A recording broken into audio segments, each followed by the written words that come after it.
Longlegs. Yeah, this is all right. Actually, pretty good. I feel like I'm supposed to say that it's like a lot better than it is. This is a movie from Oz Perkins. Oz Perkins. If you're not fully aware, but you know the name, his daddy played Norman Bates, and his mother was Barry Berenson, who was the actress and photographer. She was well known in her own right, and she tragically passed away on 9/11. So life really owes this guy a break, like for real. And unlike a lot of dudes that film Twitter is just obsessed with, who tend to be indie horror guys, you know, your Ty Wests, your Ari Asters, dudes who every time they release a movie it's supposed to be a fucking event, and every time one of those movies doesn't do well or isn't well reviewed or both, it's supposed to be the end of the fucking world and a referendum on the taste of everyone else. This guy's movies generally all very good to pretty good, and even the ones that are just pretty good, worth seeing. And he's been a hard-working actor, hard-working filmmaker for years, and by all accounts a very decent dude. And this one, certainly not the best of them, but good. Yeah, and he's got one coming out about a haunted monkey. How can you not love that? I like both of those things. I like hauntings, I like monkeys. I'm gonna go see it. And it's just called Monkey. How much ass does that kick? I would go see that even without knowing who did it or anything else about it. It's a movie called Monkey. Sign me the fuck up. Hell yeah. But this one, yeah, it's fine.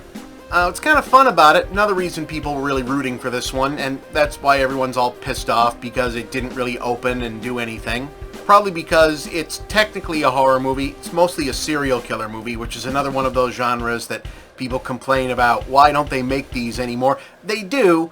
It's just that about 20 years ago, they all kind of turned into 25-episode seasons of CSI and NCIS and Criminal Minds rather than 3 or 4 movies a year starring Ashley Judd and Morgan Freeman, and, you know, that happened. But what you basically got here is another movie that's a not quite as good version of Silence of the Lambs, in this case being instead of made-for-TV episodic Silence of the Lambs, or, you know, like Mindhunter, which was fact-based episodic Netflix Silence of the Lambs, this is quasi-art house neon version Silence of the Lambs. Alright, Maika Monroe has the Jodie Foster role as the put-upon female FBI agent who's been tasked with hunting a weird serial killer, this time played by Nicolas Cage, who is this guy named Longlegs, who they believe is somehow capable of causing otherwise normal suburban dads to commit family annihilation killings remotely, and they don't really know how. Does he use hypnosis? Is he actually satanic powered and doing it that way? We don't actually know. She may or may not be psychic,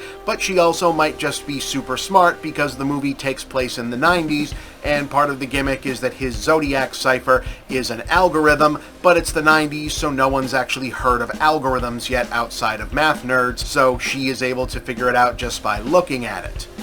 Or is she ... Like, is she actually psychic? There is, of course, an additional twist to things, not revealed until Act 3, which is less of a mystery and more of an impossible to figure out, oh, hey, this is what's really going on thing, in which point we rewind through the movie and tell you what the actual plot is. You know, unless, of course, you're someone who's, like, heard of media from before you were born, in which case you might know what book or movie from the 1940s or early 20th century that the title Longlegs might be a reference to, in which case you might, like, figure out what the twist is right away and then spoil it for yourself, which unfortunately I did, and then kind of got to, like, the twist and said, wait, I wasn't supposed to just, like, know that right away? Oh, well, Jesus, I guess everyone else in the audience is really fucking shocked right now. And, like, I know it sounds like I'm kind of, like, dunking on the plot, but the thing is, like, people forget Silence of the Lambs won the fucking Oscar and is a really good movie, and that movie tells you where Buffalo Bill is, what Buffalo Bill is up to, what's going on, and, like, everything about the movie. Like, that movie isn't a mystery right the hell away, and what the plot of the movie actually is will Clarice be able to get Hannibal Lecter to tell her where Buffalo Bill is and how to find him? Like, that's the plot of that movie. That's not a detective story, really. So, these movies are very rarely about solving the crime. They're about presenting a serial killer and giving you a clock and a countdown and then drowning you in style and horror and atmosphere and dread and seeing if that is enough to keep you invested. And this one does that. There is a ton of atmosphere here.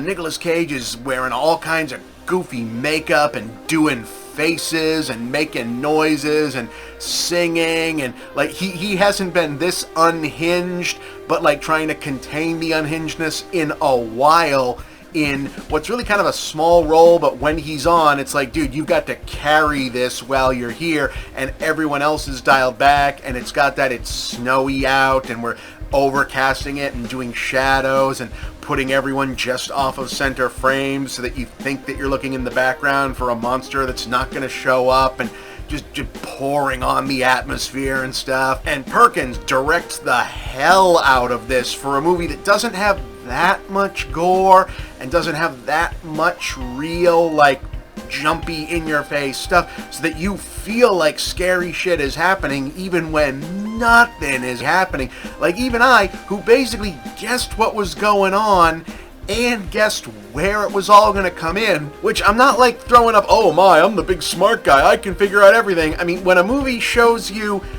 a location where a bad guy is, but doesn't show you like where that location's exterior is, and then at some other point in the movie shows you a...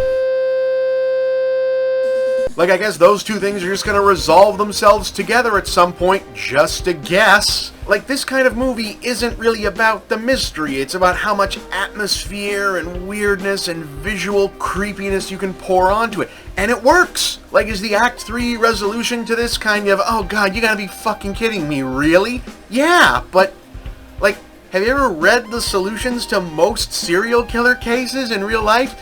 Usually it's just a lone nut or a cop. And if you look into a lot of the research, it's usually not actually satanic stuff or cult stuff or guys figuring out complicated ciphers. In real life, there's a lot of research to suggest it might just be because there was too much lead in gasoline. No, seriously, that's a pretty plausible theory. Look it up. Someone should make that movie. Holy shit, doesn't Michael Myers like wear a gas station attendant's onesie? Fuck, was that what that was about? John Carpenter's a fucking genius. Anyway, this movie is, I don't know if fun is the right word, because it's actually kind of like a relentless downer and super dark in the way that these things don't usually let themselves be when you've also got Nicolas Cage like hamming it the fuck up. But yeah, it's I was entertained. I kind of like needed to go look at like Flowers or something afterwards, because wow, Perkins knows how to go dark with these. But yeah, pretty good. Call this one like an 8 out of 10 as these things go, but I liked it. It's kind of weird to say that about something where I got to the end and went, well, that's dumb, but I liked it.